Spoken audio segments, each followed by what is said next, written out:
Hello everyone. तो आज के शॉर्ट में हम जेईई मेंस 2026 प्रोजेक्टाइल टॉपिक की एक प्रॉब्लम को सॉल्व करेंगे।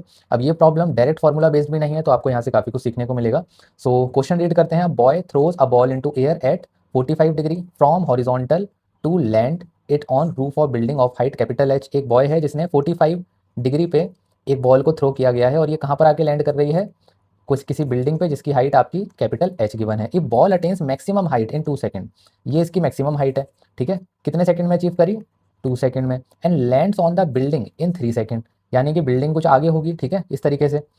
तो यहाँ पर कितनी देर में लैंड कर रही है? 3 सेकंड में। ठीक है, अब ये क्वेश्चन के अकॉर्डिंग इमेजिन करना आना चाहिए आपको कि कुछ इस तरीके की सिचुएशन हो रही होगी, तभी तो ये 3 सेकंड पे लैंड करेगी यहाँ पर आकर।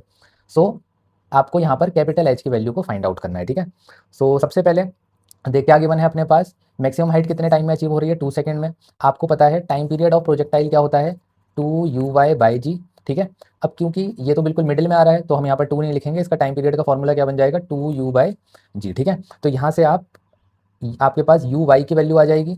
u/y कौन सा है? ये परपेंडिकुलर कंपोनेंट। ठीक है, तो u/y की वैल्यू आपके पास आ गई। तो आपने क्या करा? मैक्सिमम हाइट का रिलेशन यूज़ करा। ठीक है, तो यहाँ से आपके पास स्मॉल h की वैल्यू भी आ गई जो हमारे पास मैक्सिमम हाइट है। ठीक है, अब मैं टॉप पॉइंट से बात कर रहा हूँ। ठीक है, जो टॉप मोस्ट पॉइंट होगा तो वहाँ पर ऑब्वियसली u/y तो जीरो होगा। u/y जीरो होगा। ठीक है, बॉल कुछ इस तरीके से जा रही होगी तो u/y की स्पीड जीरो हो जाती है। अब ये डिस्टेंस ले लिया मैंने x। ठीक है, कहाँ से कहाँ तक का? इस हाइट से लेकर, इस पॉइंट से लेकर यहाँ तक का 3 सेकंड तक का, ये कितना ले लिया? x distance. Okay, total time देखो यहाँ से यहाँ तक का कितना लग रहा है? यहाँ से यहाँ तक का तो 2 सेकंड लगा और यहाँ से यहाँ तक का 3 सेकंड लगा, तो ये वाला टाइम कितना लगेगा? 1 सेकंड। ओके, तो टाइम पीरियड कितना है यहाँ पर? 1। तो हमने यूज़ की second equation of motion. Okay, u/y zero है और बाकी आपने वैल्यूज़ को पुट कर दिया तो आपके पास x की वैल्यू आ गई 5 मीटर।